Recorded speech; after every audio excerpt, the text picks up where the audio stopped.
Hi, my name is Dan Pergett, sales consultant with MarineMax in Rogers, Minnesota. Today we're looking at a slightly used 280 SLX. It's a 2018, offered by Sea Ray.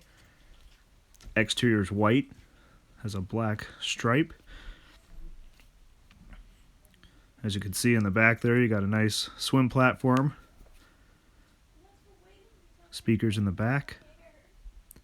Inside the boat, you got the nice back lounger there with a flip-up seats. Nice wraparound seating here. Got that co-captain chair that swivels and flips around. There's a table that sits there. Storage under every seat. Here's the head. Pretty big area. Here in the bow, it's a nice big bow. Very spacious.